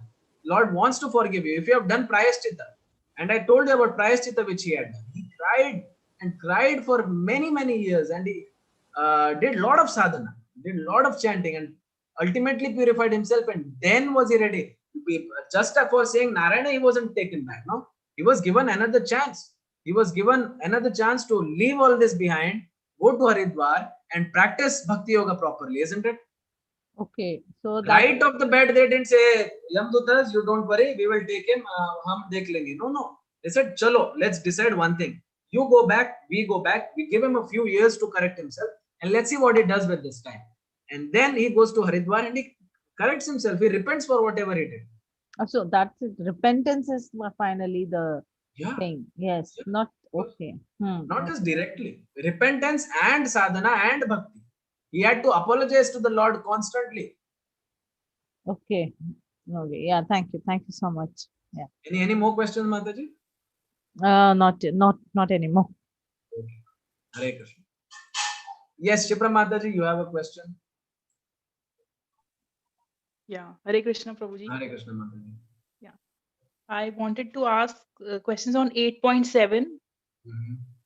Yeah, if we go by the exact meaning of the shloka, the Sanskrit shlok, so the meaning is the Krishna is saying, remember me. But when we go with the Hindi explanation of it or the English explanation of the shlok, there it is mentioned, the Krishna says, remember me in Krishna form. Yeah, Ma Manusmara. Remember me. Now, mistake that we make is again we will make our own meaning out of it. Who is saying Ma Manusmara? Or who is saying remember me?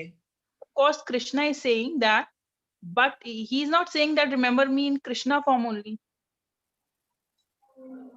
Yeah, he's not literally saying remember me in Krishna form. Mataji, if me and you are talking, and if I tell you, Shipra Mataji, remember me in Rohan's form, would it sound appropriate? Yeah, it would not sound It would appropriate, not but sound if you appropriate. Yeah, let me. Now, if somebody else was spreading a news around, let us say Seema Mataji was telling somebody that Rohan is formless. Rohan has no form, he has no shape, he is some spirit that exists, he is some light. Now, during translation, so that Seema Mataji understands clearly, if someone wrote that Rohan told Shipra Mataji to remember him in his form, would it be a wrong translation? yeah, it would not be wrong, but We- if we know that you are ever pervading and you are present everywhere, then we can remember you in any form because you are there in it. But Lord is saying Ma Manusmara. He's not saying Mama Anusmara. He's not saying remember my potencies. He's saying remember me. See, Mama Because and Mam, there is a difference. He's saying me, not mine. See, you're Mom saying is mera. yes, Mom yes, matlab mom is yes. mera smaran Ma karo. means me, And yeah, Mama means Mera. yeah, So, okay. Mataji, this omnipotence and omniscience, what you're saying is all pervading. Is this property of the Lord or is it Lord? This Yeah, I have omniscience is a confusions property in that the Lord has, no? yeah, I have confusions in that also because the shloka where you brought about this point that God is not formless. People have mistaken him as formless. He has Yeah. a form. In that shlok also it was mentioned probably remember my divya nature. Divya nature Yeah, is what. divine nature, that his Yeah, form is not ordinary like me and you. yeah. If I make a small cut, blood starts coming out, pus How starts do we coming out. assume that the divine nature means Krishna form only? We can assume it to be divine nature. Divine, divine what, Mataji? Divine form, right? Yeah, The form, yeah. form matlab what? If I say there is a shape on a white piece of paper, you imagine some shape, no? You don't imagine a blank paper, no? Yeah. So when we're saying the divine form of Lord, we mean the form of the Lord is divine. It's not material. Even we have a form, Lord has a form, but Lord's form is divine. My form is material. If I don't take bath for one day even, I start smelling. But that's because I'm material. Lord is not like that. He is Sachidananda Vigraha. Actually, whatever concept we build now, there is someone to discard it. Earlier, we were That is doing happening because Seema Mataji, I think Seema Mataji was saying the other day, unlearning has to happen because we have heard so many misconceptions from DD and Star Plus and Pogo and all these channels, that so much of wrong information is filled in that it cannot be removed. Some people don't like maths, right? I used to be one of those people. I used to hate maths in school. Why is it? Because I have assumed that maths is difficult. If someone could just help me forget that maths is difficult, I could start studying maths. No. Similarly, Yeah, so much actually, that the information is not from media. Actually, when we were doing Murti Pujans and this the whole new age of this meditation and this modern age guru started, these people started feeding why in us now why that the will God this is not. modern why do these modern gurus want to tell you God is formless and all that? So that they can make money off of you. If they say this is Krishna, surrender to him, go do japa, paisa kahan se karenge? That is what we have come. India has become a land of godmen. They've commercialized, and we have become bakra. The other day we were discussing. We are being cheated. They are cheating. They are becoming richer and richer. We are getting more and more distress. You just tell me one simple thing. Can I give you something that I don't have? No. Then how can I have form and the Lord not? If He has given me form, He should have form. No. How can I give you 10 rupees when I only have 5 rupees? We have form. That is because the Lord has form. Otherwise, from where we would have had form? Yeah, going through so much now, we wonder whether the shlokas that now are mentioned in Gita, probably they are also in their true form, or has anyone changed those also? One makes wonder that Parampara, also. you can refer Prabhupada's translations. You can refer Prabhupada's Guru's translations and so on. See if any word has changed. For the day, for whatever place it is, maybe he has used one word instead of other, but Yeah. the meaning has not changed. That is the guarantee that Parampara gives you. Right in the first chapter, I made sure this was clear, that in Parampara, when you come, the meaning doesn't get distorted. But if someone right in the middle says, who is your Guru? I have no Guru, but I will teach you Bhagavad Gita, that is when you should be suspicious. Prabhuji, but if Krishna ji has given the teachings in Sanskrit language, if we go by exactly the Sanskrit language, then here also we are finding discrepancies that in the meaning, English or Hindi meaning, they have written remember me in my form or in this form. Mataji, what is the meaning of Mitra? Friend. What is the meaning of Sakha? Sakha is also friend. So you see, it's not the same actually. There is a huge difference between Mitra and Sakha. Do you know? These are the synonyms of the same thing. They are not synonyms. We think it is synonym. In Hindi, it might be synonym. In Sanskrit, there is huge difference between Mitra and Sakha. Yeah. Sakha means someone who is very, very close to you. You don't have any secrets from him. Mitra is someone who you used to be very close with, who you used to be a very good friend of, but you have lost touch. And there are many such words, which there is a word in Sanskrit, but in English there is no word. What do you say? A friend from a long time ago, Mitra. Sakha means very, very close friend who has no secrets from each other. So Sanskrit is such an advanced language that English cannot easily grasp around the meaning of it. That is why Prabhupada is making beyond, so much effort is trying to make, so that the meaning is not distorted, so that he can give you as close to the real meaning as possible. Mam anusmara, not mama anusmara. So what does mam? Remember me. What is he talking about? Remember my form. So he is giving us that clear cut statement, and even if in that we are getting confused, I think we have to unlearn a lot of things that we have learned over the years. Not to stretch it too much, I just want to give one example that when I used to read Sai Charita a long time back, in that also Sai Baba used to tell us, remember me, or matlab, in every holy book that we read, we come across such a thing where did Sai ever say that I am God? No, he definitely said in the end of the book that remember me in this form, and then when you progress higher in your practice, then remember me in my formless state. You're talking about Bhagavad Gita and you brought in some. No, I'm just giving examples that we are talking about Shastras. This is Ashastriya. That's the only thing I'm saying. Yeah. And then whatever book we read, in that book we are told to remember someone. So how can we assume that that someone, we have to remember only that someone? Because clearly the Lord is saying, Ma Manusmara, everybody else came after. It has to be somebody else. See, if one book came before the other and the second book is saying the same thing, where was it taken from, logically speaking?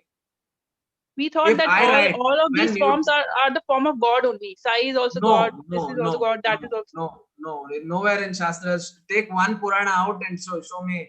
Anyway, it's just going to offend you further and further. You have to unlearn all this. Nowhere in any of the Shastras Sai is mentioned. I'm sorry to say this. Yeah. Actually, it is not about offense. Just I was just clearing my doubt. That's it. No, Sai is not God.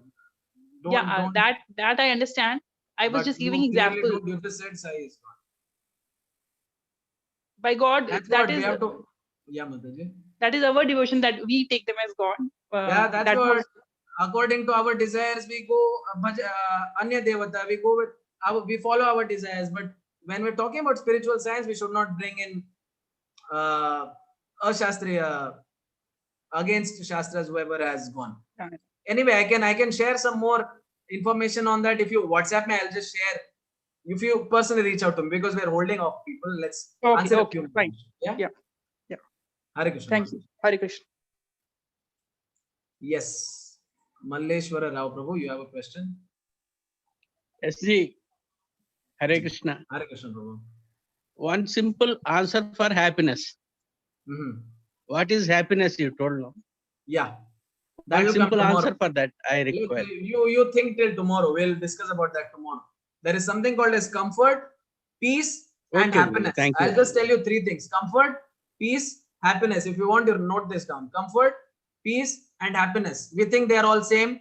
They are all completely different. Tomorrow we'll discuss that. No, different. You know that, but what is many happiness? people think it's the same. Peace is happiness. Oh, comfort is happiness. Let's see tomorrow. No. Ultimate meaning for happiness. We will One-word discuss answer. tomorrow. One-word answer. You have an answer? No, I don't have. That's why I'm asking you. We will discuss that tomorrow in detail, because many are Thank you. and that's tomorrow's chapter. Thank you very much. Hare Krishna Prabhu. Hare Krishna. Saurabh Prabhu, you have a question? Yeah, this is regarding an earlier chapter where you mentioned about the Kalpa and the Yugas and the one day of Brahma. So when the creation is destroyed and the recreation is done, what happened to souls? Like the souls also, we start the same circle. Like we will be doing the same thing again and again. Have you heard of the word Ananta Koti? Brahmandaha? There are millions and billions of universes. Even science agrees to that today.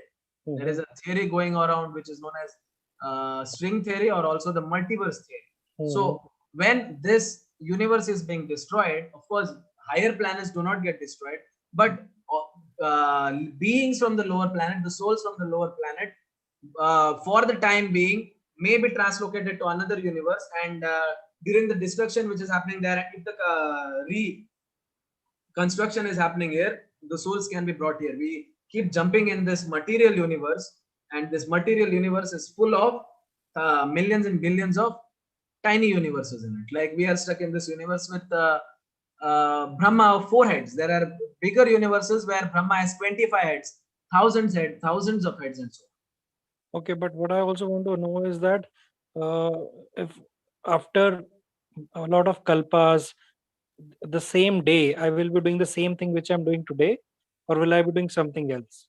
Depends on your karma and your desire. If you want to correct yourself, the Lord is always with you. If you want to go lower, the Lord is always with you. It's all up to you. But the question should be, can I get out right away? Can I get out right now? Yeah, we might have tried many times, and maybe out of mercy, the Lord has given us another chance to try again this time. Our best question is, can I get out this time? And what is the easiest, shortest way to do that? Answer is Hare Krishna Maha Mantra and following 4 regulative principles of freedom, which we will introduce in a few more chapters upcoming. Okay, thank you. Hare Krishna Prabhu. Milan Prabhu, you have Mataji Prabhu, you have a question? Yeah. Yes, Hare Mataji. Krishna, Prabhuji. Hare Krishna. I have two questions. Yeah. The first question is already the one which was picked up by somebody over here, as you were explaining her that Ajamil was, liberated because he just called out for his son, which was Yeah, and Narayana. yeah. Yeah, but then my question is like, this planet survives on the theory of karma. So as Mhm. she was also saying that his karmas were bad, and just by calling out once, all the karmas were finished. Because we have not understood the concept of akarma correctly. Let's try to understand. Akarma, again, many people have left. Again, I'll reiterate this tomorrow. Akarma is like you're talking in terms of pounds or dollars, not even. It's like you're talking in terms of kilograms of gold. Okay. One, it is said that 1 gram, one tiny fragment of akarma can burn out sins which are from past billions and billions of life. 1 gram, one tiny piece of akarma. So when you're talking about small loans of 1,000, I have 1,000 rupee loan in SBI bank, 10,000 rupee loan left in Canara bank, and so on. If you get hands on one truck of gold, is this 1,000 and 5,000 and 10,000 a big matter? No. So that is how you can escape this akarma. 1 milligram of akarma can annihilate millions and millions of lives of worth of papa karma that we have done. That is the power of Lord's holy names. So you say like, when we are reciting or when we are chanting, we are actually burning our karmas. Yes, exactly. Or at least we're trying to do so. As long as you do it correctly with faith, with love and devotion, it's going to happen. But if we do it like while watching TV, while reading newspaper, it's not going to have its complete potential. But then again, in Ajamil's case, he did not do it with love and devotion. He was just He calling did. out for his son. I did not spend much time on it. See, in Bhagavad Purana, 4 chapters are there just to explain this whole the recorded history. I just spoke in 2-3 minutes, so I definitely skipped over a lot of details. The kind of love that he had, they say it is mentioned by many acharyas that it is not possible that he called out for his son with love. Yes, Narayana came to his mouth because the word Narayana he uttered because it's his son's name. But the way he called it, it had to be for the Lord, and Lord heard it. There is much more depth to it. In Bhakti Vraksha, when you join, if you join, I request you to do so. You will be able to study it much deeper, and there you can analyze it correctly. We are discussing Bhagavad Gita here. I'm just taking case studies from here. Okay. And my next question is like, as you said, you were talking about King Bharata. He kind of fell in love with the deer, and this is how, he got a form of deer in his next birth. But luckily, he remembered his previous birth and he did not commit the same mistakes. Yes. And so my question is, if it's in fact a good thing that if we remember our previous births, because in his case, if you see, he For him, it benefited. was. For him, it was because he was a great devotee. But for us, I'm 100% sure. In my last life, I wasn't a great devotee. If I remember my last life and all the karma I have done and all the people that I've disappointed, all the people that were dependent on me, who I left behind, I think it would just add more misery. I would not be able to walk freely. See, a young boy is playing with his toy.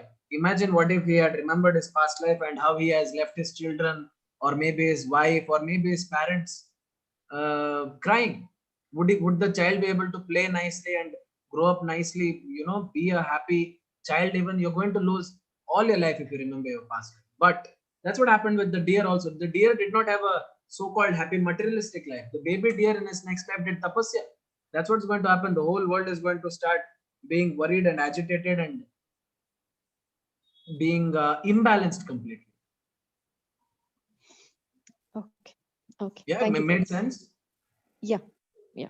Okay. We Thank will you. discuss more about that. Why past life memories are erased. There are many Yeah, reasons. because like, as you were saying in that case also, like for example, if somebody has an intention of doing something good, like you said, we see beggars, we see Yeah. kids begging. Okay, I'll answer that also. Yes, I had many great intentions of doing good when I had nothing. But when I have something, my behavior might change. Now, in the same life, we see some people who are nothing, they had good in them, but as soon as they got some money in their hand, they became completely demonic. Haven't we at least heard of people who are like that? Yeah, but I was saying that in case like you said, no, like maybe then in the next birth they are born in rich families and Rich family, but and they because don't they have do the not, memories of their past life, so they have to make sure that it wasn't just a whim they had. Anybody can say, अगर मेरे पास 10 करोड़ रुपए होते तो मैं पूरा का पूरा 10 करोड़ सबको दे देता. We sometimes feel like that, no? yeah, But be honest with me. If right now 10 crore ends up in your hand, will you give entire 10 crore out, or will you start to think, I'll do one thing, I'll keep 1 crore, I'll give 1 crore as donation, remaining 8 crores I will invest. Won't we think like that? yeah, So similarly, even if your intentions were all nice, the Lord gives you an opportunity and He tests you by making you even forget that you had good intentions. Now let's see. Let's start fresh. What are you going to do with this? Like with the if money. I failed in an exam and next exam also same question paper is given, I might cheat, no? So the Lord gives me like a fresh question paper. He makes me forget the past question paper and sees if I am up for the challenge. Are you able to understand? You mean to say if the intention was real, then I will continue to remember it in my next Exactly. birth also. You I don't might need not any. remember, but your usul, what principles that you had, you're going to carry it. Okay. We see some children don't lie, no? It's difficult. Children are naughty, but some children have that very strong character. Some say, no, you act old for your age. You're just 15, but you talk like an old man. Many places we hear this, no? Yeah, yeah. It's because they have carried that principles with them from the past life. And if so, they can carry it forward. Okay. Okay. Yeah. Thank you, Prabhuji. Hare Krishna. Rajesh Prabhu, you have a question? Yes, Hare Krishna, Prabhuji. Hare Krishna. Prabhuji. Rohanji, Yes, just I want to ask about the form which you are talking about, Krishna. Form, See, that form means the Krishna who is charming, pleasant, with the peacock feather on his head. Akarshati Krishna. Word Krishna. Krishna means someone who is attractive. Akarshati iti Krishna. Yeah, correct. Okay, so he was telling Arjuna the form of Krishna which was in front of him, right? Yeah. But if at the end, Gita, Krishna is showing the Virat Rupa to Arjuna and telling him, this is my true form. In the middle, right? not at the end. In the 11th chapter, he shows the 11th chapter, he is showing Virat Rupa. So Yeah. the Virat Rupa is the actual form, or the Krishna form is the actual form? Let's This see is my question. when he shows Virat Rupa what he says, and after Virat Rupa what he says. But I have read in the Gita that after seeing the Virat Rupa, Arjuna was frightened. Yeah, but exactly. just now you told that Krishna form is something which is charming or pleasant. Yes. So this is where the confusion to me. We will come to that. It is known as Vibhuti Yoga, and then comes the universal form. And universal form, I don't want to give anything out. When we reach there, we will be able to answer these questions. Let's just another few chapters left, 2-3 chapters left. When we get there, we'll be able to answer this. Is it okay? Thank you. Hare Krishna. Not able to hear you, Prabhu. Okay, that's it. Thank you very much. Yeah, we'll see that when we reach the 11th chapter. Let's stay tuned till then. Hare Krishna, Prabhu. Yes, last question. Yes, Nidhi Mataji, you have a question? Hare Krishna, Prabhuji. So my question is, Krishna is always seen with Radha, who is his childhood girlfriend. So why did he not marry her and marry Rukmini? Let Krishna? me ask you a question. Rama, Lord Rama and Lord Sita. Okay, before Treta Yuga, was Lord Rama a bachelor? Or did Lord Rama appear in Treta Yuga out of nowhere? Lord Rama is eternal, no? He just showed us his form during the time during the Treta Yuga, and then he did his Leela and he went back to Vaikuntha, right? So my question is, before his Leela on earth began, was Lord Rama a bachelor? Was Mother Sita unmarried woman? Do you see it that way? They are eternally not really, huh? They are always eternally together. They are eternally together. Now, when you talk about Radha and Krishna also, I'm not qualified to comment on this actually.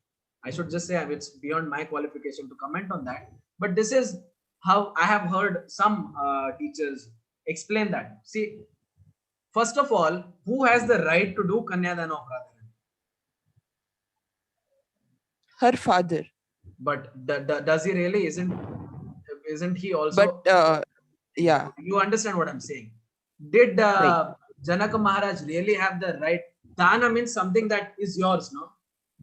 Radharani Yes. is Krishna's always. Who will give you the who has the right to donate Radharani to Krishna? Dana, the word doesn't fit there. And our modern definition of they are eternally, they are she is Prakriti and he is Purusha. Our normal mathematics does not apply there. But yeah, I will share more about this. Some article I will share because I cannot comment on that. So is Rukmini not a spiritual wife of Krishna, love of Yes, Krishna? Krishna has 16,108 wives. When he came to earth to do his Leela, Like he married them, but why not Radha? Again, I come back to the same statement. Why? Who makes you? Who is to dictate this? And again, what else is said in Sri Vaishnavas? They say when Lakshmi and Narayana. What is Lakshmi doing with Narayana? Always massaging his feet, no? Yes, always And what is doing Narayana seva. doing? And what is Narayana doing? Smiling. So it is said that Narayana and Lakshmi got bored of this. Won't it get boring? They because it is all informal, isn't it? It's like informal. I mean, it's formal. She is massaging his feet, he's smiling. Many devotees come and they go, then they have a formal discussion. So in Sri Vaishnavas say that Narayana and Lakshmi wanted to taste Madhurya Rasa, the love, they had enough of this, enough of formal love. They wanted to hide and meet. Are you able to understand? Imagine Lakshmi and Narayana, but as Krishna and Radharani. They are not married according to your definition, but they're hiding around and meeting. They meet here, they meet near that lake, they talk, the exchange of next, it's known as Parakiya Rasa. That's all I'll say. That Parakiya Rasa is much, much beyond the ordinary husband and wife relationship, isn't it? So Narayana and Lakshmi decide to taste this Parakiya Rasa and come have this Radha Krishna Leela. That's how Sri Vaishnavas explain it. But I will give you a Gaudiya Vaishnava perspective. I will share some literature on that on all the three groups. Okay. Okay. But I hope I answered it to some extent. Yeah, like to some extent, but still. Yeah, I will share literature which will throw more light on that. Yeah. Got it. And Thank you, sir. we have gone Hare way Krishna beyond time. Prabhuji. Hare Krishna Mataji. We will meet tomorrow with the next chapter. Yes. Thanks for your time, everybody. Thanks for making time. We'll meet tomorrow at 9. Hare Krishna.